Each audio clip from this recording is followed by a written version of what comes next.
పవన్ కళ్యాణ్ అయితే ఏదైతే గెలిచిండో అంటే బిల్డప్ ఇవ్వడం కానీ లేకపోతే నాకు నేనే తోపు అంటే నాకు లేరు ఎవరు సాటి అని పుష్ప మూవీ ముందు నుంచి దాని తర్వాత బ్లాక్ బస్టర్ హిట్ వచ్చినాయి.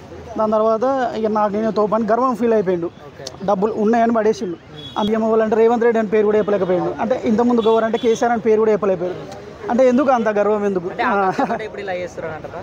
అది అట్లానే ఏం లేదు. కాకపోతే ఏంటంటే డబ్బులు ఎక్కువైపోయేసరికి 100 మంది అంటారు బల్బ్ ఎక్కువైపోయింది ఎవరు పట్టించుకోలేరు అని అంటే కొంచెం ఉన్నాయన్న. ఎందుకంటే మొదటి నుంచి సినిమా పరంగా చూసుకుంటే ఆంధ్ర సైడ్ కూడా మనం పవన్ కళ్యాణ్ గెలిచినప్పుడు చూసినాం.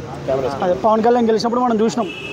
ఏది ఎప్పుడైతే ఒక నియోజకవర్గంలో ఏది అంటే పవన్ కళ్యాణ్ సైడ్ సపోర్ట్ కాకుండా వేరే వాళ్ళకి సపోర్ట్ ఇచ్చిండు.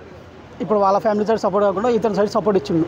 ఇవ్వపోయినా పర్లేదు, కానీ మా వాళ్ళు కాకుండా వేరే వాళ్ళకి సపోర్ట్ చేయడం వల్ల అట్లా కూడా కొంచెం వ్యతిరేకాలు వచ్చినాయి ఏది అల్లు అర్జున్ మీద.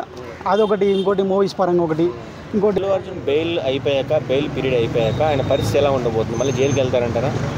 ఆ జైలు కంటే ఇప్పుడు ఎవరైతే కేసు పెట్టిరో వాళ్ళు ముందుకు వచ్చి విత్డ్రా చేసుకుంటే ఏం కాదు. ఒకవేళ విత్డ్రా చేసుకోకపోతే అది నడుస్తూనే ఉంటుంది. కాంగ్రెస్ వాళ్ళందరూ అల్లు అర్జున్ మీద బాగా కోపంగా ఉన్నారు, నిజమేనా? అదైతే 100% వాస్తవమే, నిజమే. ఎందుకంటే ఇప్పుడు ఎప్పుడైతే మనం రీసెంట్గా చూసుకున్నాం బాహుబలి రికార్డు బద్దలు కొట్టినప్పుడు కూడా మూవీస్ టికెట్ అంతా లేవు రేట్లు. బాహుబలి 1 కానీ 2 కానీ సలార్ కానీ వేరే ఏ సినిమాలైనా. ఇప్పుడు ఎందుకు మా టికెట్స్ అంత హై పిచ్ అయిపోయిన టికెట్స్ ఎందుకంత టీఎఫ్ఐ కానీ ఎందుకంత రేట్లు పెంచింది? ఎందుకంటే వాళ్ళకి భయపడో లేకపోతే మరి ఇంకా ఏం బ్యాక్గ్రౌండ్ నడుస్తుందో మనకు తెలియదు.